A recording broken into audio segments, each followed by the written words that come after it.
record this because, as promised, I want to make this available to everybody who registered for it. So now we are recording, and it is officially April 20th, and the irony is that we're here to talk about some simple steps to create a non-drinking habit, and it happens to fall on what's widely considered to be National Marijuana Day at 4:20 at high noon in Eastern Standard Time where I am. So the irony is not lost on me. My name is Kristoffer Carter, by the way, if you haven't gathered that. I'm going to share my camera for a second, say hello. See, I'm a real person. I'm out here on the other end of the interwebs, and this means a lot to me that you would make time to do this on a Thursday. This topic, as you'll see as we get into this, is something that I've become increasingly passionate about over the last few years. And this month, I'm actually celebrating my, I can't believe it, 5 full years of making some better choices and creating a non-drinking habit for myself. So I'm 5 years past the drinks, and I've learned a lot about what it took to finally conquer that habit. And a couple recurring themes you're going to hear as we move through this today is I don't have any judgment either way about drinking. I don't think it's good necessarily or bad necessarily. I think it just becomes a choice and eventually becomes a habit. And it's up to you to define that as good or bad. I'm not here to judge it in any way. Zero judgment is a big piece of the puzzle here because I find that it allows you to release some of the resistance it takes to actually move past the habit. So whether we're talking today about drinking or sugar or dairy or impatience or just being a difficult person, whatever the habit is that you're trying to overcome, we're going to talk as much about how to drop that habit as much as we talk about moving towards a more positive habit replacement. That's the whole key to this habit stuff. And just a quick thing about, quick little 2 cents about my background. For the last 3 years, I've been leading global 30-day meditation challenges and helping people create meditation habits. Have been successfully doing that for people all over the world. And also, as of last October, we ran the first New Sobriety 30-day no drinking challenge for 50 people all over the world. And it had some really incredible results. So you'll hear from a few of those people today talking about what life is like after the drinks, how they did it, how is it going. We have somebody that's only 6 weeks into the journey. We have somebody that's 6 months or 8 months into the journey. And we have somebody who's coming up on a year in the journey. And like I said, I'm at about 5 years of the journey. So we're going to talk about all this and more, but I would love for you to hit me in the chat and let me know where you're dialing in from. I love to know where the people are across the world. And also, too, if you could do me a favor and just make sure that you're muted, it'll just help keep the recording as clean as possible and minimize any distractions. So the mute's the bottom left of the control toggle, the little microphone, just hit that sucker, and we'll be on our way. All right, I'm going to unshare my camera now. 1 second.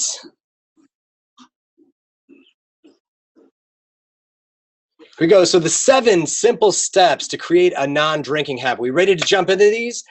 I sure as heck am. Here we go. Step 1 is that we have to own our resistance. We think that we want to quit for any number of reasons. Namely, that maybe we hear that it's just a good idea from people like me online or whatever. But usually we have a burning desire inside ourselves to improve our state of affairs.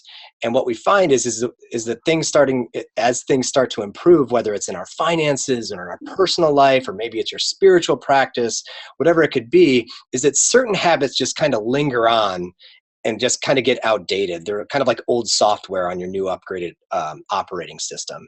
And we have to realize that, if we head out into the world and we're expecting everybody to challenge us on wanting to make some positive changes, that's really coming from us. And we have to own that we are putting that signal out into the universe and people are responding to that. So if we walk into a party and everyone's, hammering us with offers to drink and judging us for not drinking, it's really coming from us. We have to kind of forgive them for that. And I'm going to arm you with some tools and some, little quick tips on how to avoid those, potentially awkward situations. But step 1 is really just owning that it comes from you.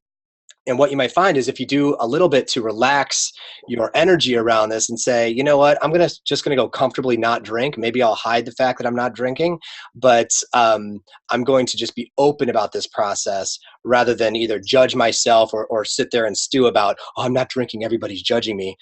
See what I'm saying? You have to just drop your own resistance to it. So here's one of the ways we're going to do this. And if you have a pencil and paper close by, I'd love for you to jot these down. But there's this powerful exercise we created called the polarity exercise. And what it assumes, and this is the truth, is that the drinks themselves are neutral, but our attachments to the drinks definitely are not.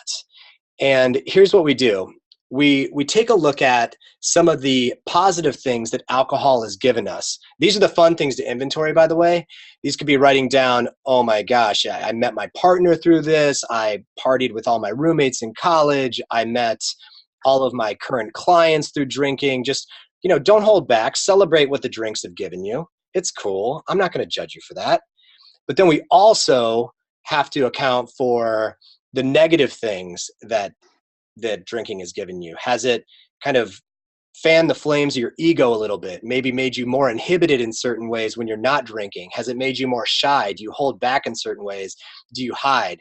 You have to inventory the negative alongside the positive. But then we also have to inventory some of the double negatives and double positives, which are negative things that alcohol has given me. Okay, so negative internal dialogue, maybe it's perfectionism. And we also want to look at some of the positive things that alcohol has taken away. Has it taken away time with your kids, your sensitivity to certain topics, your willingness to have an open heart in certain difficult situations with your family around the Thanksgiving dinner table? What has alcohol taken away from you? And again, I'm not here to judge what those things are. This is really between you and your pen here. But we want to inventory the negatives and the positives.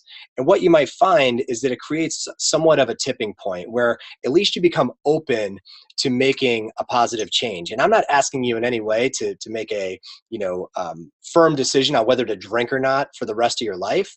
But what I am encouraging you to do is to consider taking a 30-day challenge to just really see where you stand with the habit. But it starts by just, taking this little inventory here. The negatives and the positives that alcohol is either given or taken away. The number 2 step to creating the non-drinking habit is to optimize your environment. I also call this setting the table. And there's any number of reasons to drink these days. I mean, if you're a parent, that could be, trick-or-treating with your kids. It could be a awkward desk party, birthday party at your desk, your fellow employees want to open a bottle of wine, whatever it could be. But you want to make sure you sweep your environment and just make a few little positive upgrades to support this new habit that you're creating. And I saw my friend Shauna popped on. Shauna, can you hear my voice? Yes. Oh, Shauna, there you are. And you're unmuted and everything. No need to share your camera, but hello, Shauna. How are you today? Super duper. Could you remind me, and you're a birthday princess, right? Happy birthday. It was your birthday yesterday, right? Thank you. Yes. Awesome. Well, tell me, how many weeks are you past the drinks? 6 weeks now. 6 weeks. And could you just tell me a little bit about one of those, we had a conversation pretty much the day you made a significant radical choice towards optimizing your environment. Is that correct? Yes. I just knew that if I had around me alcohol, that I would drink it. And so I just decided the same day I decided no more drinks, I just immediately, like 5 seconds after we talked, I just packed up all my alcohol, which I had a lot. I had a ton. And 2 boxes of lots of good stuff, and then called my neighbor and gave it away. Right. And I remember that day too, because you weren't a dabbler or a bottom shelf kind of drinker. You like the finer things, right? You kind of like the more quality alcohol, right? Yes, it's a true story. Yeah. I mean, I was like trying not to think about the fact that I was giving away like hundreds of dollars of yummy alcohol. Mm-hmm. But I'm being a great neighbor. So it just felt really good. And also knowing that like, I knew I had to do it as soon as I made the decision. Otherwise I would convince myself. Right. that oh, it's just sitting right there, so I can I mean, reach for it. you had a couple things in conflict. You had this a lot of deeply held, very ambitious, high standards and values, and the drinking habit that had revealed itself was not really consistent with those. So we just talked about ways to make kind of a clean break and a sweep, and I wasn't expecting you to go that hardcore. I was just pushing you on, maybe you don't need all this nice alcohol around. Maybe we should pare down. And then 5 minutes later you texted me the picture of the packed boxes that you were giving to your neighbor. Yeah, I just know myself well enough to know that, even if I'm to say, okay, I'll just get down to, I'll drink once or twice a week or just have around this alcohol or that alcohol. I just knew it had to be all or nothing, That's basically. great. I like how you roll, Shauna. Thanks for your input. Thank you. A couple other ways to optimize your environment are related to the people that you share your environment with, and we're going to get into those next. Number 3 is to communicate. I also like to tie it to one of the many Billy Joel classics, Tell Her About It, but I happen to be a male. So if I'm trying to upgrade or remove a habit of some sort, I always tell my wife first, just so she can expect me to be maybe a little bit more bitchy, maybe a little bit more impatient. But you want to let everybody know around you.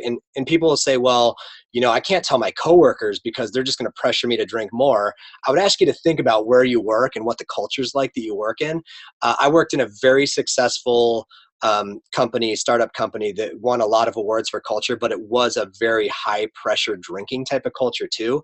And sometimes you had to pull, what was that trick called? I think it was called the Irish escape hatch. It was something where if your team goes one way down an alley, you just go the other way and you kind of poof like a ninja throwing a smoke pellet, because you never wanted to just say, I can't drink, otherwise they might take that as you judging them. But you do have to advocate for yourself and to communicate your needs. And here's just a simple way to do this, and it's to prepare a statement of intent. And it goes something like this. It's very, very simple. Hey, by the way, friends, I've chosen to take a cleanse from alcohol. I'm not going to be doing this for 30 days. I'm calling this a drinks fast. I need a break. Please respect my boundaries, but I need your support in doing this. And the reason I'm doing this is that I just haven't felt like myself lately. I feel like my energy's low. I felt like, maybe I could be craving it more than I want to be craving it. Whatever you're comfortable sharing about what your why is, this is what people really need for the context. And tell them how they could support you. You can support me just through emotional support, just kindly not offering so many drinks. And maybe we could just change our plans or upgrade our plans to include more playful, fun stuff than just sitting in a bar. It's funny, when my parents, when I was telling my parents, for the 1,000th time that I wasn't drinking alcohol anymore, they didn't quite get it because I had been, just a drinker right alongside them for so long. And by the way, their drinks are their drinks. I don't judge that. But, so my mom would say something like, oh, you could have a beer, Chrissy. I know you're not drinking hard booze, but you could have a beer, right? But what about a little glass of wine? It's kind of all or nothing with this. So, but you have to let people know like where your boundaries are. And remember, the simple way to do this is that people need the why, what, and how, the why being the most important thing. And if you just really communicate with them and say, here's why I'm doing this, and it's in no way to judge you for your drinks, what you're going to find is that people will start naturally becoming more reflective of their own behavior and probably want to upgrade some things. And a lot of people that took the program the first time, they really experienced this. Their spouses started taking a 30-day challenge. Their neighbors started cleaning up some habits. It's a really powerful way to, in a not preachy, not judgmental way, not prescriptive way to other people, but just through your example, show them that people can make positive changes. My guru Paramahansa Yogananda, who wrote Autobiography of a Yogi, one of his many, many famous quotes was that a person who reforms themselves will reform thousands. And they do that not by preaching the gospel of, you got to do this, I did it, and it's so easy. I'm not here to do that for you. But I can show you the benefits of making some positive choices. And if I inspire you enough, you will inspire the people around you. Number 4, replace the habit. So what can you replace the drinking habit with that is nourishing and healthy? And I could bring up a few examples here. And I wanted to hear from my boy, Troy Young. Troy, are you available? And could you unmute your phone, please? Yeah, I'm here. Can you hear me? I can hear you, Troy. You sound amazing. Well, thank you. You sound so clearly not drunk. Is that accurate? I'm very articulate now. Right. You are in Colombia, right? Yes, I am. And just give me a little bit of context because you were in the first New Sobriety 30-day challenge in October of last year. And where were you in the world and kind of what were you up to during that month? Well, when the whole thing started, I mean, we kind of took the optimize your environment to the next level because the first day of the 30-day challenge, we were on a flight to India where we were going for 3 months. So for the first, 90 days, I was away from friends, family, all the distractions. So it was just my wife and I who was doing the challenge along with me. Mm-hmm. That's great. And tell me some of the benefits or what did you experience kind of in that first month? Because it felt pretty transformative from where we were sitting. I mean, we were across the world on a lot of video calls, but you were sharing a little bit about your sleep, a little bit about your weight loss. And can you share some of what you experienced? I mean, I think at that point when we left, my wife and I, we'd been nomadic now for, I think at that time, close to 2 years, maybe a year and a half. And I think for the first time, I was probably the most present in as far as our environment, our travel environment. I mean, India is pretty amazing anyways, but to be able to experience that every day and to not be tired, not be hungover, and to be able to sort of take it all in. Mm-hmm. I mean, and then, I mean, journaling was a big part of that too, was really noticing, around the environment around me and really practicing gratitude. And the whole thing was just being totally present And with everything around me. And you've been a runner here and there, but you're running a significant race here this fall, right? Yeah, we're Toronto Marathon in October. Toronto Marathon. With you, I believe. I believe you're going to do it too, I know, right? you keep challenging me into it. I might do it. I haven't committed yet, but I did go out running today, and I think about you every single time I run. Is that your first marathon? Yeah.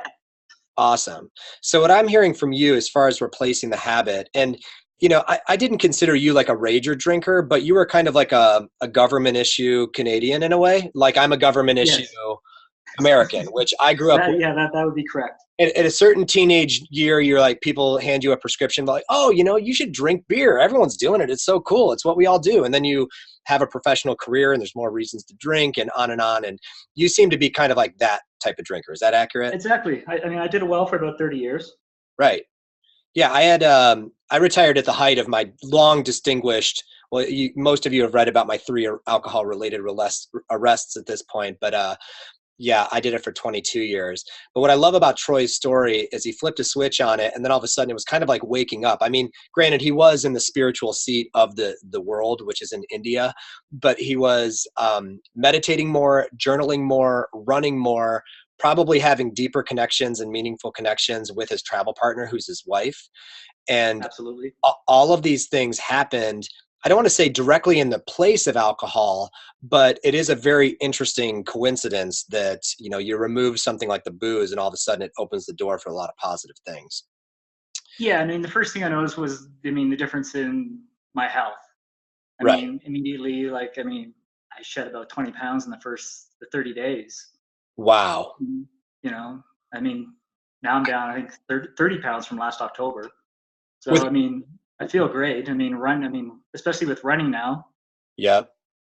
Yeah. The blog post you shared about that experience on your site was just really powerful. It was a powerful case study. And also, I would advise against trying to get down to your birth weight. I don't think that's a healthy operating weight for a runner, but 30 pounds is significant because you weren't a big guy to begin with, but you're very lean and very clear headed. And that's what I love about your example. So thanks, man. I appreciate you sharing that. Well, thank you. Here's another habit you could replace it with. And there's any number of habits that I, replaced drinking with. Meditation was probably the biggest one. I do a lot of work around Kriya Yoga, practicing Kriya Yoga, and I have a pretty deep practice at this point, but it just becomes a very important place to channel some of that nervous energy, that anxious energy that follows us around from open bar to open bar. That energy when you arrive someplace and people are uncomfortable and they're just kind of like their eyes are kind of scanning to where's the bar. We really want to manage that in some way. And what I find is that you could easily replace the need to drink or the interest in drinking. I remember, a few months after my own quitting back in 2012, that I was at a company conference and a server walked by, this beautiful woman with a tray full of beers. And we were at a company event and my arm just kind of almost despite my brain, just grabbed a beer because it was muscle memory, right? So it's kind of I wanted to do this 12-ounce curl up to my lips and feel it go down apparently. But all of a sudden, as soon as I grabbed it and I started pulling it towards myself, I was like, no, that's a beer. I'm not looking for this anymore. It just reminded me that I could replace it with some healthier things. So I decided to turn in a little bit early that night, wake up and go for an epic run around Dallas and do my usual, which was meditation. And I thought it'd be fun to include my creepy juice drinking head on this small, lovely boy's body. But juicing is a huge part of this for me too. I don't know if you've ever seen the documentary Fat, Sick, and Nearly Dead. It's probably the best documentary you could find about just creating a juicing habit and how powerful this is for your nourishment and nutrition. But what I find is the more kale juice I drink is that, these things that we want to do for, or our bodies want of us, whether that's, insert a vice or some drugs, like our body might crave alcohol. It might crave, tons of sex or tons of porn or tons of sugar, tons of dairy, just insert whatever vice taken in excess. The body kind of craves it, right? But what we find, or what I've found over this journey, is that the soul, which is really the ghost in the machine, kind of thinks these things are a buzzkill. Meaning like what Troy just shared, when Troy is taking a run around scenic beauty, and whether he's in Colombia or India, and he's sober, clear-headed, probably treating his body right, eating healthy, meditating, journaling, there's no substitution for that level of a high because it just operates at a much higher frequency than these drinks do. And again, I'm not here to judge those, but I'm just saying that I've experienced this in my own experimentation over the years of, trying to quit drinks and, trying and failing, maybe for 8 years and then finally giving it up. There's really no going back in terms of replacing it with these positive habits. So we could do a quick little run through the habit loop. There's the best book on this subject is Charles Duhigg's classic at this point called The Power of Habit. But you really start with the reward. So what's your reward for not drinking? And I'm sure I had to talk through this with Shauna to trick her into getting rid of all that awesome booze. But, we talk about what's the reward, and maybe it's just checking off 30 days. There's no regret or shame the next day. You have greater confidence. You have healthier self-care. And you also have bragging rights. This is something to be really proud of. And what I found too, similar to meditation, drinking is absolutely a linchpin habit where if you upgrade it or remove it, all the other habits around you just start improving. I mean, Troy is a great example of that, certainly, that you just start making better choices in general. So these are all the reward of the habit loop. By the way, the habit loop has 3 separate components. So once we know what the reward is and what we're going for, we could look at the routine that we're trying to install. Maybe this is just confidently turning down drinks. Maybe it's trying to string together 7 drink-free days. Maybe I haven't done that since I was a teenager, whatever the case may be. You know what the routine should be. Awareness of your triggers. Maybe I just want to renegotiate my relationship with the drinks, and I don't need to quit necessarily, but I do want to be more conscious of when I'm choosing or not choosing to drink. We find a lot of people that come through the program really just want this or need this. And maybe they just want to make a healthier daily choice to abstain. So that's the routine that we're trying to create. So by the time we have the reward and the routine kind of teed up, we have to look at what is the cue, or another word for this is the trigger. Something has to trigger this positive habit in the middle to take place so we get to the reward. And here's the cue. And these should be pretty obvious because if you've drank for any significant period of your life, there's always a time of day where you're just like, ooh, that would feel so good on my lips right now. Stressful situations after a long drive with my children, for example, through the hills of Pennsylvania on spring break. I sure as hell wanted to drink. No, I'm just kidding. I actually didn't want to drink. But I understand why my wife might want a drink. She does all the driving in our family, and the kids are constantly chatting at her. What are your stressful situations that trigger the habit? And maybe it's a weekend time of week thing. This gets really written onto our hard drive at a young age, that everybody's working for the weekend. Did I just really sing that terrible 80s jam? Hell yes, I did. Because the work week is designed to need this release, the stress-free release at the end of it. And personally, I'm kind of tired of everybody moaning about Mondays. Like, every day's literally a gift. But we find ourselves more naturally drawn to drinking more on the weekend when we don't have much more responsibility. So what are those triggers for you? Certain relationships. Maybe you're fine until you get around your dad or your mom or your neighbor or whoever it is that's driving you to drink, or a political leader, whoever it could be. But what are the triggers? But you really just need to think about the reward and do the routine once a day. Just turn down drinks for 1 day, and then it's 2 days, and it's 7 days, and it's a month. It's really not that hard. I feel like the principal in Napoleon Dynamite, when he's talking to Pedro, and he's like, this really isn't that complex, because it really isn't, I swear. And this is something that Shauna brought up earlier too, and that's to decide once. And I'm going to have my friend Kate OBrien. Kate, can you please join us? If you could unmute yourself. Don't worry about the camera. Hello. Hello, Kate OBrien. Top of the morning to you. Top of the morning to you, KTO. Still morning out here in Portland, Oregon. Oh, beautiful Portland, Oregon. And do people consume either a lot of microbrews or marijuana in Portland? Both. Both. It's everywhere. It's everywhere. And how far are you into your decided non-drinking career? Wow, that's a good one. Let's see, June 16th was the day that I gave it up. So that's like 10 full months. Dude, that's 10 months. 10 freaking months. Yes, it is. And could you tell me what was kind of like your threshold moment that made you decide once and for all that this is what's going to happen? So I had insomnia for years, and it was getting worse. And I also was aware that had developed a pretty severe, that it was due to anxiety. Mm-hmm. And it got to the point where I was only able to sleep ever. The longest I ever could get of sleep was 5 hours at a time. And so I went to my doctor, and I got on anxiety medication. And I am not a Western medicine anxiety medication type of gal. I had my kids at home and all of this stuff. So it totally goes against my principles, similar to what Shauna was saying, or what you were saying about Shauna.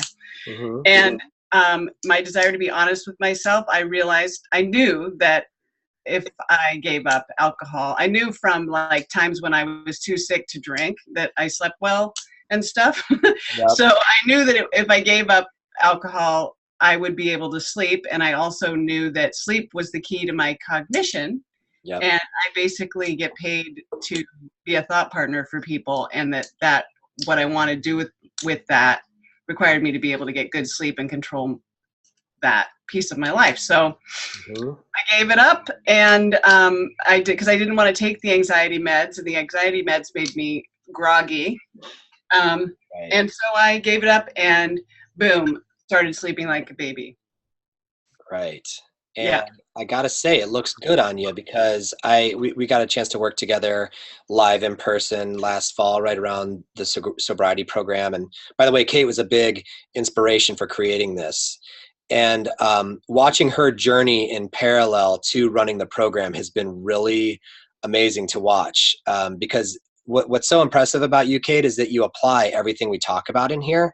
And I could sense that you were kind of reaching this boiling point with drinks, where you just noticed something was in severe misalignment. Like, you had your goals, you had your awesome family, you had your awesome values, certainly, but you were starting to notice some of the other symptoms of this misalignment, which were, as you mentioned, it could be sleep, it could be different medications, it could be tied to other. It becomes very complex when it's all interwoven together, but making the commitment to just make this one change created some significant positive improvements. Is that accurate?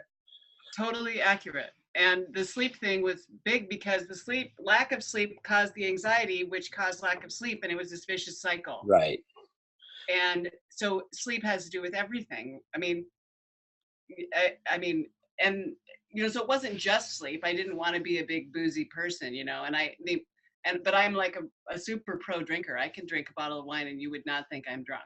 Right. That's the kind of drinker I am. So, so no one would have ever said I was an alcoholic, and I don't really know how to define that. But I mean, I drank probably 3 to 4 glasses of wine a night on the regular.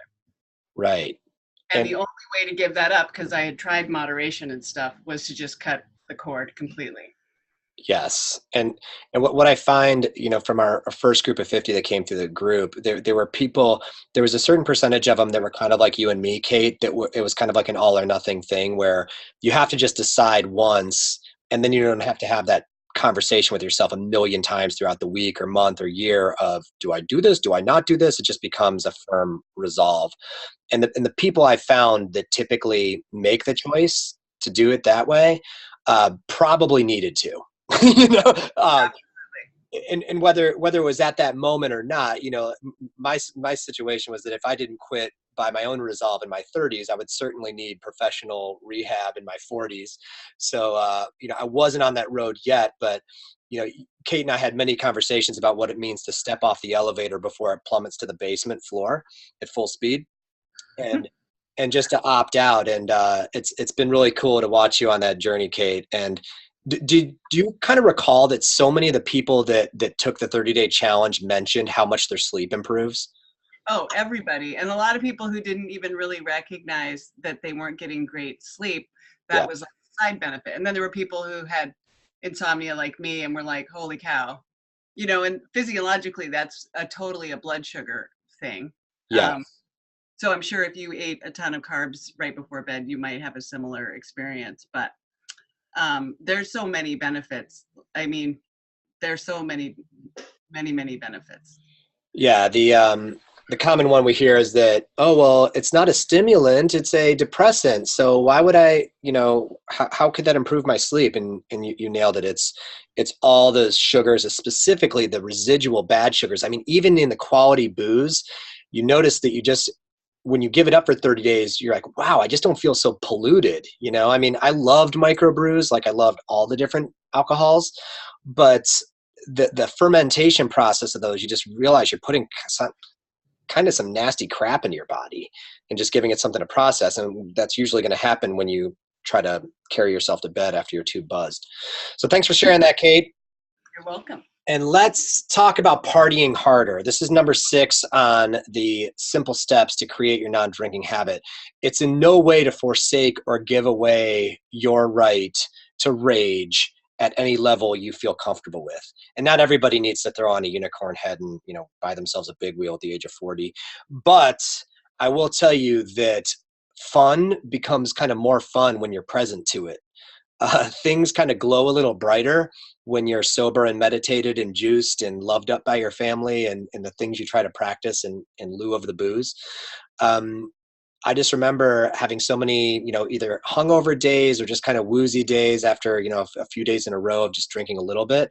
And, if I added up all the party vibes that I would experience while I was drinking versus just a typical week in my life now with the kids around and all the different fun events I get to do and the fun clients I hang out with, there's just no comparison. I guess I've redefined for myself what it means to party.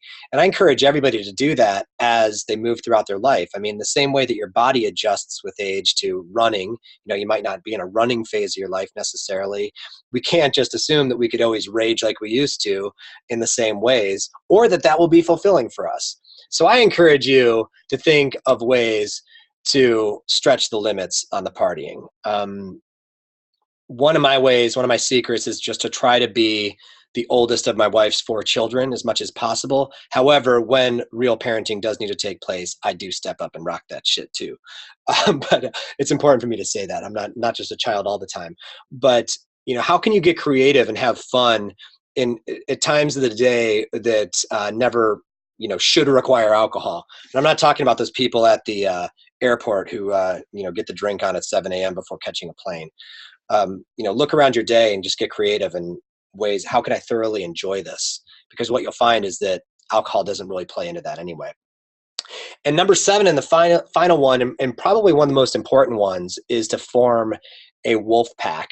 And the reason I chose this photo was that I have a dream, similar to Martin Luther King, that drinkers and non-drinkers can absolutely coexist and co-party and co-mingle without all the stupid judgment on both sides. Like, I won't judge you for your hot pink daiquiris if you don't judge me and assume that I had some hard disease just because I'm choosing not to drink, right? So when I surveyed my web audience last year before launching the program, I was really shocked at the amount of judgment. And it was mostly on the behalf of, it was less on sober people judging really extremely drunk people as sloppy or out of control. It was more so on the other side, drinkers judging people for not drinking, which is just interesting, right? So this is, one way to think about this is that we can form these alliances with people in our lives that are truly emotionally supportive of our decision to partake or not to partake. And maybe at first we have to distance ourselves so we have a safe environment to just practice and get our legs under us. But at some point, we are going to want to be fully integrated with them because maybe we're related to them, or maybe they're our coworkers. But I really do believe that we can have parties that isn't all or nothing with the drinks. And here's a way to do that.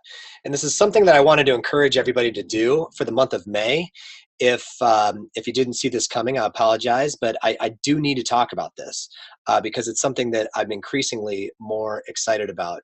It's to run a 30-day no drinking challenge that's based on 3 core principles. 0 judgment, as I just discussed. Like, there's no time for that. Let's not judge. Let's just love. Compassion, self-compassion, and also compassion to others, because we will never know the degree of another person's suffering. And also this big notion of community. How can we be all in this together and truly support one another? So what I did is I started capturing stories. And this is a woman from our last program as well. And I just wanted to share this really quick. It's a big triumph for me tonight. I've been cranky and missing the red wine. In fact, I told my husband I wanted to have a sip of his as we had dinner with friends tonight. Well, dinner with friends turned into a midweek surprise party for us. So this is while she was on the 30-day no drinking challenge. Her friends threw her a surprise party. My first thought as we pulled into the driveway and realized that was going on was, I'm having wine tonight. And then I proceeded to not have wine, not even a sip. I did have extra dessert, though. The thing that got me through was seeing one of my friends who I told about this group, which is the New Sobriety. I just couldn't drink with her. It would be like drinking in front of you guys. And what we find, and what I love about this and why this is so powerful, is that oftentimes we're more willing to show up for others than we are willing to show up for ourselves. And just that notion of a wolf pack, that we're all in this together, really helps people and supports people emotionally in making better choices. Even when she said, I'm having wine tonight, it reminds me of the shark in Finding Nemo. I'm having fish tonight. Sometimes that habit does try to take over, but you have to replace it with something more conscious. And she did, and it happened to be this group. So what is the New Sobriety? And we define it as this. And by the way, I've done a ton of writing around this topic, but sobriety in the American culture was reframed as the lame alternative to drinking. And really the original definition of sobriety is a virtue, like a Greek god level virtue, which is being in complete alignment with your circumstances. So how I define the New Sobriety is the ongoing practice of finding complete alignment with the miracle of our circumstances. And what I assure you is the opportunity of this is so powerful because it requires releasing those lower habits, one of them being booze, for at least 30 days so you can make some more informed decisions at the end of the 30 days. But I will tell you that it becomes an exercise in consciousness. It's so much less about whether to drink or not. At first, maybe it is. We're just trying to not drink for 30 days. But within the first couple of weeks, people start cracking open and sharing, oh my gosh, my relationship is improving on a lot of levels. I'm sleeping better, all the positive benefits we talked about. So I'm more interested in moving people towards the notion of new sobriety and what that opportunity could be, and less about whether they drink or not. And this is what May looks like. This is the 30-day challenge overlaid with the blue. The modules are blue, the themes of the inventories, the sober individual, sobriety in relationships, sobriety in your work. Some of my favorite conversations I've ever recorded and captured with some of my teachers around drinking. Cynthia Morris has been a great friend and teacher over the years. Just some really powerful reflections on how people have done this and what it's meant to them. The program includes the 5 modules, the private community, and then weekly group calls. You'll see those in orange at the end of the week, so they'll be staggered Fridays and Saturdays. And if you can't make a call, we always record those, and you could archive. You'll get the archive within the learning portal. This is something I'm so super excited about. I've been a curriculum designer for the last 4 years. Training mostly corporate clients on organizational culture, but I applied everything I know about adult learning and curriculum design to creating this program. So everything is very crisp, bite-sized, well-designed. I don't believe in burying people in a bunch of shit they'll never look at or use to change their lives. I believe strongly in giving people an opportunity and the resources to make some positive changes. So that's all incorporated into this new learning portal. And the content drips out once per week, as I mentioned, but this is just an example of what a typical week would look like. If I scrolled down this page, there'd be a tight video module and then these exercises. And something else that we upgraded based on the participant feedback from last October was to move everything off of Facebook, which let's face it, Facebook is its own snake pit of emotions around addiction. And it doesn't give people the option of an anonymity. So we moved it over to this new platform called Mighty Bell. It's a private community, and you could access it the same way. I actually like it way better than Facebook. It doesn't have any of the clutter and crap, but it has all the functionality. And you can access that through your phone, check in with everybody else in the group, and really share some of the deeper experiences you're having as you move through the month. And I will tell you from the first group, I was blown away. It's not this like one sentence, I did day 2, blah, blah, blah. It's these powerful paragraphs of deep sharing, and then the threads that follow of people really supporting one another. Like I said, people get so much more out of giving and being there for others than themselves, that it becomes this beautiful environment and ecosystem of support and success. So that's pretty cool, and that's probably the thing I'm most excited about as the designer of this. So you might be wondering, well, how much does this cost? The meditation challenge I do is free. That's my gift to the world. I do attach a cost to this because it does require time and effort and resources to run this. And it's actually priced to be as fair as possible. I price it at $179 for the month. And just look at it this way. We put up this no drinking calculator, and you could calculate the cost of your drinks, and I'm happy to send this out afterwards. But the average cost that people spend per year on drinks out of the few hundred people that took it was about $4,400 a year. That's between drinking out of the home and in the home. So if you divide that by 12, this is way less than that. And also, you got to think about what you're getting back in terms of all those positive benefits. But I also want to tell you too, if you do this, if you make the choice to join us sooner than later, over the next 7 days, you could use this code and you could save $30. So it'll be offered at $149. And the code is May 1730. So if you go to thenewsobriety.com right now, you should land on the landing page. You could read in detail about everything that I just covered and what it includes, and learn more about the amazing teachers and what we've created. I encourage you to watch the video if you have a little bit of time. And also, when you get to the bottom of the page, if you get to the registration buttons in orange, just when you get there, just use this code at checkout and you will save $30. Because I believe much more in giving people access to the stuff I would have killed for back when I was quitting than I do about making a ton of money on this. This is more about just covering our costs. So the 30-day challenge, the group, the community, and we donate a portion of all profits to Charity Water. So by giving up some drinks, you're going to be giving the gift of water and clean drinks to tribes in different parts of Africa and South America through a Charity Water campaign. That's something I believe strongly in, as well as giving back. So again, $149 for that. And like I said, you could think about the money and in a few different ways, like what you're saving by not drinking for a month, but really it's what are you getting out of it? And I like to think that you're getting a new group of allies and some teachers. So with that, I'd like to open it up for any questions, if there are any questions. And yeah, I just want to thank you for your time today. I hope you learned something, at least a little bit of something about unwiring a bad habit and potentially moving towards a healthier one. So with that, I'm going to take a sip. Any questions pop up just yet, Kate? I haven't seen any yet, but I'm not sure if I see the module or not. Nobody's using the Q&A module. Oh, yeah. You could either use the Q&A or you could use the chat. Yep.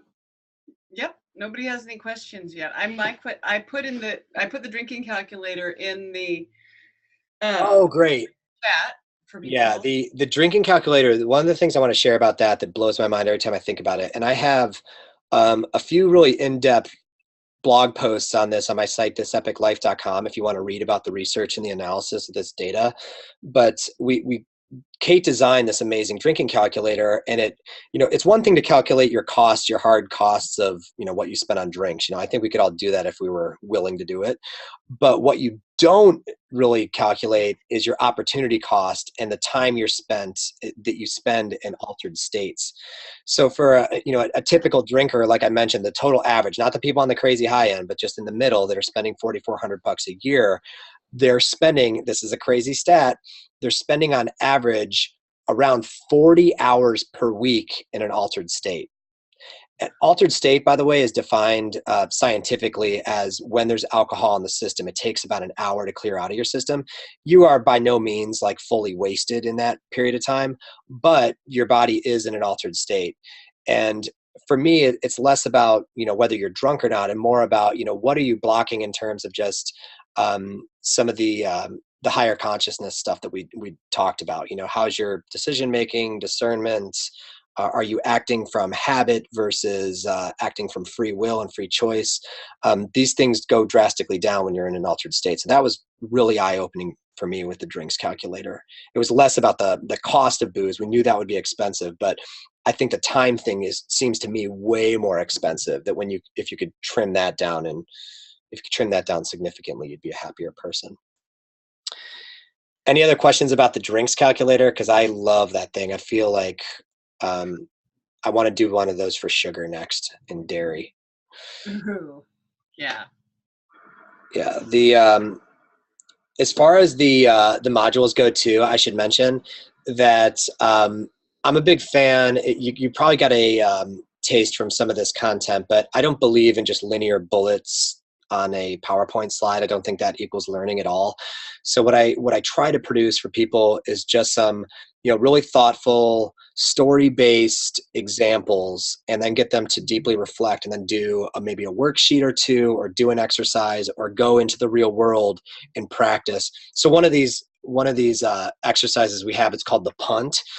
I personally love the Punt. My wife, Gail, she's brilliant. She created this, which was if people are pressuring the crap out of you to drink, and they say, hey, you walk in the door, and they're like, hey, you want a drink? You say, not right, I'm okay right now, maybe in a little bit. So you're essentially punting the ball down the field. You're not making a choice or a commitment at the moment. You're just letting them know, like, hey, I'm open to it, but not right now, I'm okay.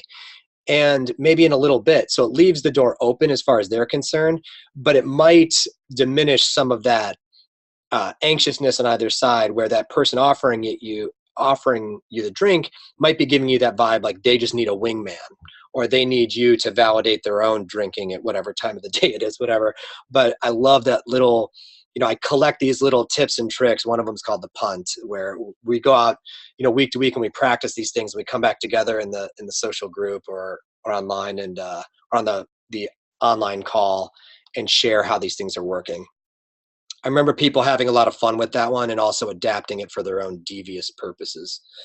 What were some of the other stories from the first round, Kate? Like, I know people took your substitution drink.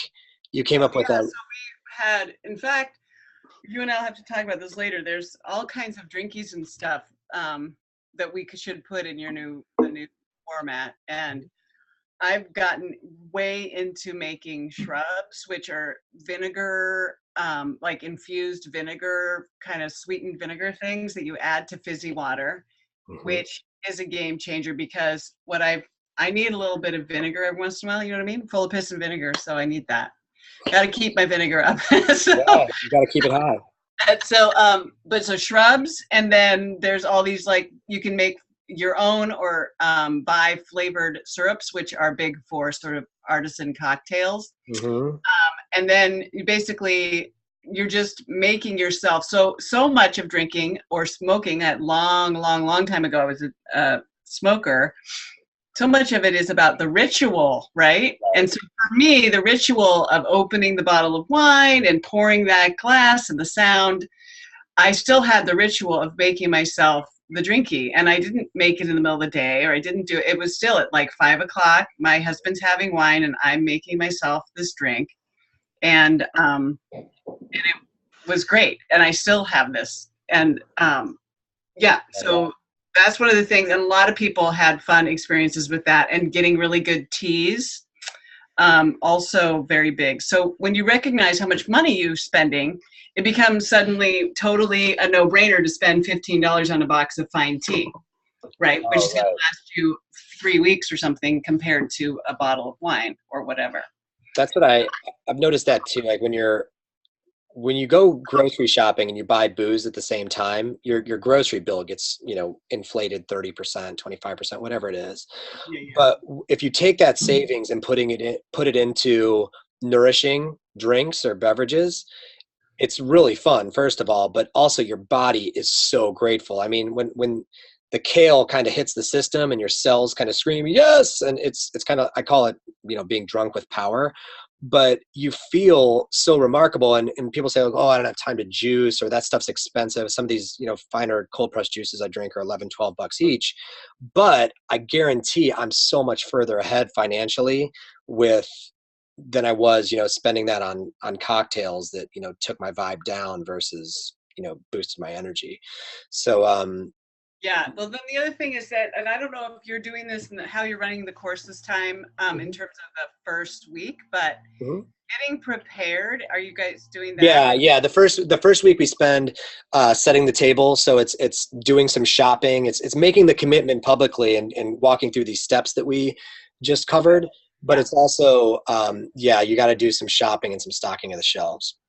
Yeah, because I think one of the most important parts is to start feeling better right away.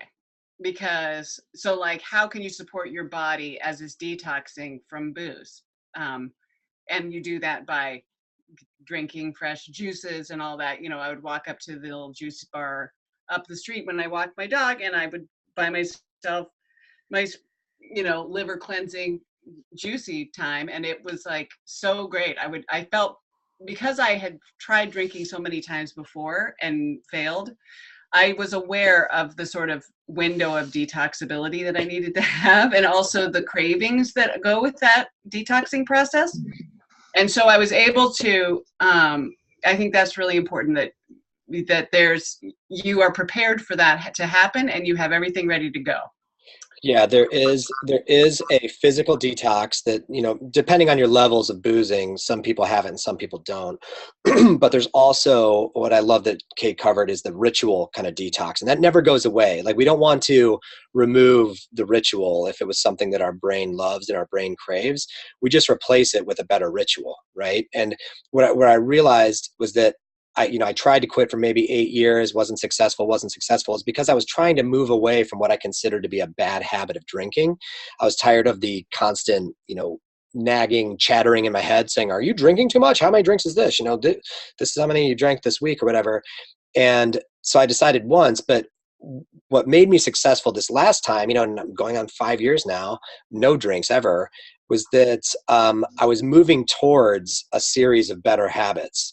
So it was the replacing with the juice, with the running, with the meditation, with more presence with my family. And I'm not saying that you can't imbibe alcohol on some level and still have all those things, But I will say that most people don't realize like what a moving sidewalk and a slippery slope a habit like alcohol can be over the long term. You know, our brains are wired to kind of become a fast rolling snowball down a mountain.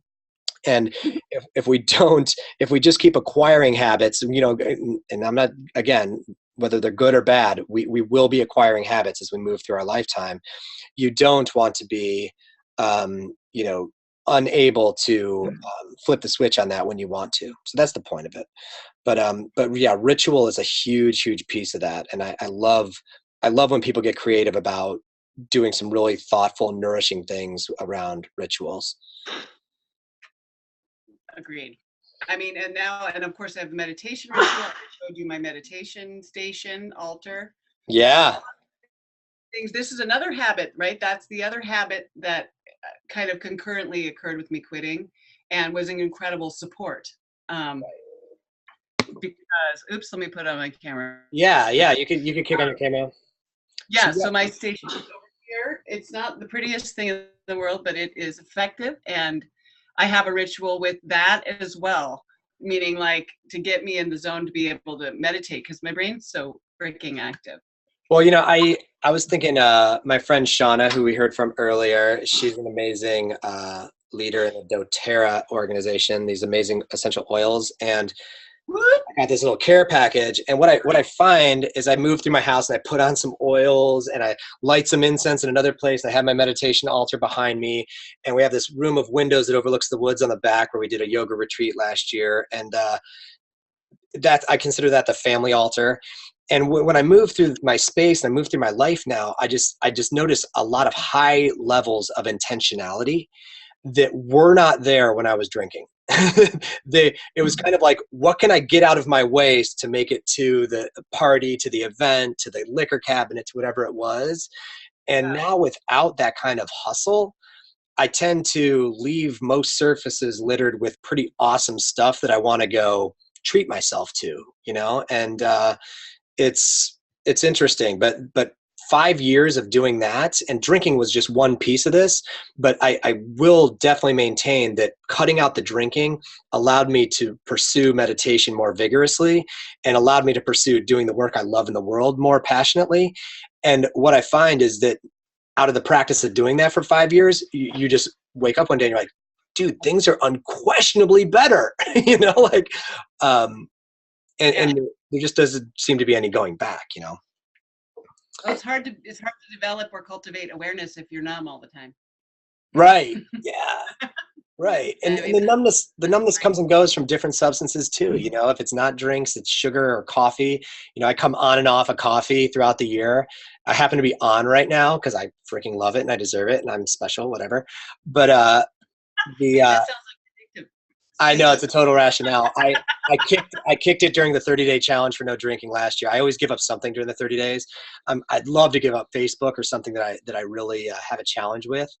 You know, because the work continues. But what I could guarantee anybody who does this, whether you do it with us or not, you take a 30-day challenge and you got to journal and pay attention to what's pouring into your life through that new open door of time and money and resources and bandwidth that you didn't have access to when you were just stuck in the old habit loop. So that's what's been really exciting to watch with people, is just that, oh my God, I forgot how freaking awesome my life is. You know, it's because it's true. There's so much. Here's the other thing. This is the big thing we didn't talk about, is everybody's blown away at how much time they have. Time. Yeah. You reclaim unbelievable amounts of time that you spent zoning out and drinking or watching TV and drinking. All of a sudden you're like, oh, yeah, maybe I will, you know, do a paper mache bunny for Easter table or something like that. You have the energy and the mental capacity to do that, and you're in charge of your time. Mm-hmm. And you're aware of the time that you have, and you're conscious of how you want to spend it. You're more conscious of it. So that's a huge benefit that we didn't even talk about. I love that you brought that up. Yeah, the time in altered state is one thing, because you can still be productive and high functioning, whatever you want to be doing, you know, running an organization or country. while you're in an altered state. But when you remove that, you do have a lot of idle time that's not boredom. It's, wow, how can I get creative and do something with this? Like something I've been putting off doing. And I do remember, I'm glad you brought that up, that a lot of people did say that, like, I can't believe how much time I have, you know, time to talk to your partner, time to get back to stuff that you've been letting sit there. And time that you're not going to the bar necessarily. Yeah, you right. know. Sitting in, Not probably sitting in front of a screen, sitting in a dark place, you know, not, and I don't want to call that stuff not productive, because, you know, some of my great business relationships were formed in bars, and I, you know, I happened to meet my wife in a bar like years and years ago. But the magic of life and the stuff that we're really here to create in the world probably doesn't happen in a bar unless you own it and it's an amazing bar. Yeah. Agreed. Well, cool. Well, then I want to be respectful of everyone's time. We're right at the top of the hour already. That went so fast. It's like I blink and an hour goes by. So I want to thank you for spending an hour with me today. Again, I'm Kristoffer Carter. My name is everyone calls me KC. You can find me online at thenewsobriety.com. You can read more about what we're up to and what we're creating. Please use the discount code because it's not going to be around for long. We're registering everybody for this next group over the next week, and we start right on May 1st. We kick off the 30-day challenge. But if you sign up today, you get instant access to the first module and get into the groups and everything. So I'm really looking forward to playing with all of you. It's going to be fun. It's going to be inspiring. It's going to be some hard work, but that's what we're here to do, right? So thanks again. Kate, thanks for being wait, there's a Q&A. Oh, that was awesome. Okay, yeah. That was awesome. That's my question too. That was awesome? That was awesome. Oh, I should mention this too. I'm releasing a song celebrating my 5 years of sobriety, and I'm pretty excited about this. I wrote and recorded it over the last couple weeks. I recorded it yesterday in a studio nearby. It's called Autopilot. So if you're on the list for the webinar, I will include that with the replay link. But it's something that I'm considering to be my anthem of sorts as we move into this next 30-day challenge. So check that out. And that's it for me. I'm going to go take the rest of the day off, Kate. Woo! Have fun. Have fun with your kids square dancing upstairs. Yeah, definitely. It's happening. I heard him try to get started when I was working here. But much love to everybody. Thanks again for joining us. I wish you nothing but success and happiness and inspiration. Consider joining us. Much love. Bye-bye.